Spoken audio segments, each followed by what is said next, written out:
Surrogate mother important. General గా normal గానే delivery జరుగుతూ ఉంటుంది. కొంతమంది సరోగేట్ మదర్స్ సరోగసీ అంటే ఏంటంటే కొంతమందికి పురిటి నొప్పులు తట్టుకోలేదు. పురిటి నొప్పుల వల్ల ఒకసారి మరణం కూడా సంభవించవచ్చు. వాటికి భయపడి కొంతమంది ఈ ప్రక్రియకి వెళ్తున్నారు. ఏ ప్రక్రియకి? Surrogate mother. అంటే సాధారణంగా స్త్రీని మాతృ హృదయ స్పందనలో పాడవేది అని చెప్పుకుంటాం. పుట్టినప్పుడు చాలా కష్టంగా ఉంటుంది, ఒకసారి మరణం కూడా సంభవించవచ్చు. అయితే దాని నుంచి తప్పించుకోవడం కొంతమంది వెళ్తున్నారు. ఎగ్జాంపుల్ ఈ మధ్య మంచు లక్ష్మి వాళ్ళ హస్బెండ్ పేరు నాకు తెలియదు, జెడ్. వీళ్ళిద్దరూ ఒకసారి టెస్ట్ సెంటర్ వెళ్ళిపోతారు. అప్పుడు వాడు ఒక టెస్ట్ తీసుకుని మంచు లక్ష్మి నుంచి ఏం తీసుకుంటాడు? జెడ్ నుంచి శుక్రకణాలు ఫలదీకరణ చేస్తారు. రిజల్ట్ ఇచ్చేదేమన్నారు జైగోట్. దీని ఒక ఆర్గానిక్ డెవలప్ చేస్తారు. ఇంకొక మదర్ వస్తుంది. ఆ జైగోట్ ని ఇంకొక మదర్ ఎక్స్ అనే మదర్ వస్తుంది. ఆ మదర్ యొక్క గర్భాశయంలో అమరుస్తారు. ఈమె 6 weeks 4 weeks 7 weeks బేబీకి ఏం చేస్తుంది? బర్త్ ఇస్తుంది. ఎవరు? ఎక్స్ అనే మదర్. అప్పుడు మనం మంచి లక్ష్యం పెట్టుకొని ఇతర దంపతుల యొక్క పిండాన్ని తన గర్భాశయంలో అభివృద్ధి పరుచుకునే స్త్రీని ఏం మదర్ అంటారు? ప్రక్రియని సరోగసీ అంటారు. A mother who provides her uterus for the development of others embryo is called surrogate mother. ఆ ప్రక్రియని ఎవరు?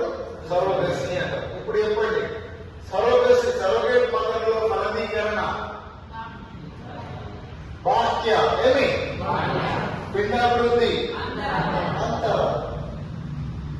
ఓకే. నార్మల్ మదర్ లో ఫలదీకరణ పిండాభివృద్ధి. టెస్టివ్ మదర్ లో ఫలదీకరణ పిండాభివృద్ధి. సరోగేట్ మదర్ లో ఫలదీకరణ పిండాభివృద్ధి. అర్థమైందన్నా? అయితే జనరల్ గా ఈ ప్రక్రియకి ఎందుకు పోతున్నారు అంటే చెప్పిన కదా, పుట్టినప్పుడు కష్టంగా ఉంటే ఒక్కోసారి మరణం కూడా సంభవించవచ్చు. ముఖ్యంగా ఈ రోజు ఎందుకు పోతున్నారు అంటే ఈ గర్భావధి కాల సమయంలో స్త్రీ యొక్క శరీరంలో మార్పులు వస్తాయి. మన మంచు లక్ష్మి ఎందుకు పోయింది అంటే మన మంచు లక్ష్మి చూడకుండా అన్నట్లుంటుంది. అందుకేమైంది? మంచు లక్ష్మి అనుభవాలు ఉంటే క్షమించాలి. సమయంలో అయితే ఈ సరోగేట్ మదర్ వల్ల వచ్చిన ప్రాబ్లం ఏంటంటే ఎవరైతే సరోగసీ ద్వారా ప్రాసెస్ పోయిందో ఆ వ్యక్తికి ఆ శిశువుకు తల్లిపాలు లభ్యం కావు. ఏ లభ్యం కావు? తల్లిపాలు లభ్యం కావు. తల్లిపాలు చాలా ఇంపార్టెంట్. ఇమ్యూనిటీ, రోగ నిరోధక శక్తిని కలిగజేస్తారు. అయితే తల్లిపాలు లభ్యం కాకపోవడం వల్ల వాడు పాపం ఏ పాలు తాగాల్సి వస్తుంది? డబ్బా పాలు తాగాల్సి వస్తుంది. తల్లిపాలు లేకపోతే ఆవు పాలు తాగిపోయారు, డబ్బా పాలు తాగిపోయారు.